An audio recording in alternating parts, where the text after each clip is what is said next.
ক্যামেরায় ধরা পড়া প্রাণীদের ভয়ঙ্কর কিছু মুহূর্ত। 7 নম্বর, 2013 সালে ডাক্তার জেন গুডাল উন্ডা নামের একটি উদ্ধার করা শিম্পাঞ্জিকে জঙ্গলে ছেড়ে দেওয়ার সিদ্ধান্ত নেন। কিন্তু খাঁচার দরজা খোলার পর উন্ডা প্রথমেই তার তত্ত্বাবধায়ককে জড়িয়ে ধরল। তারপর ডাক্তার গুডালের কাছে গিয়ে তাকেও দীর্ঘক্ষণ জড়িয়ে রইল, যেন নিজের ভাষায় ধন্যবাদ জানাচ্ছে। এরপর সে জঙ্গলে চলে যায় এবং পরে নিজের দলের আলফা ফিমেল হয়ে ওঠে। বিদায়ের মুহূর্তটা সত্যি অসাধারণ ছিল। 6 নম্বর, ব্রাজিলের আমাজনে এক জেলে এমন একটি মাছ দেখালো যাকে দেখলে দ্বিতীয়বার তাকাতেই হবে। এটা ভ্যাম্পায়ার ফিশ, যাকে পায়ারাও বলা হয়। এর নিচের চোয়ালে রয়েছে বিশাল ধারালো দাঁত, যেগুলো দেখতে একেবারে ছুরির মতো। আর কোনো দাঁত ভেঙে গেলে পেছনের সারির দাঁত তার জায়গা নিতে পারে। মানে এই মাছের দাঁতেরও যেন ব্যাকআপ প্ল্যান আছে। 5 নম্বর, ইয়েলোস্টোনে একটি গ্রিজলি ভালুকের সামনে পড়ে গেল একটি স্যান্ডহিল ক্রেন। ভালুকটা কাছে আসতেই ক্রেনটি হঠাৎ বিশাল ডানা মেলে নিজেকে আরো বড় দেখাতে শুরু করলো। ভালুক কিছুক্ষণ তাকিয়ে থাকলো, তারপর যেন ভাবলো আজকে অন্যদিকে যাই, এবং সত্যি ধীরে ধীরে ঘুরে চলে গেল। তবে ভালুক পুরোপুরি দূরে না যাওয়া পর্যন্ত ক্রেনটিও সতর্ক ছিল। 4 নম্বর,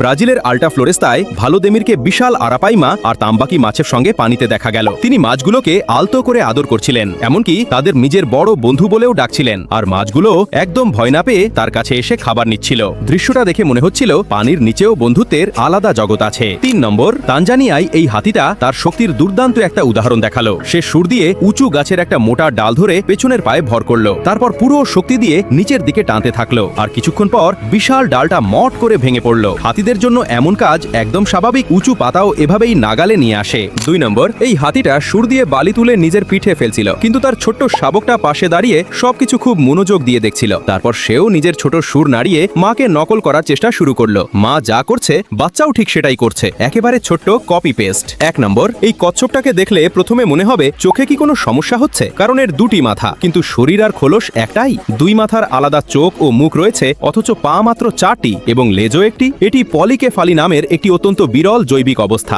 যেখানে ভ্রূণ পুরোপুরি আলাদা হতে পারে না। প্রকৃতি যে কত অদ্ভুত হতে পারে, এই কচ্ছপটাই তার জীবন্ত উদাহরণ। কোন মুহূর্তটা আপনাকে সবচেয়ে বেশি অবাক করেছে কমেন্টে জানাতে ভুলবেন না।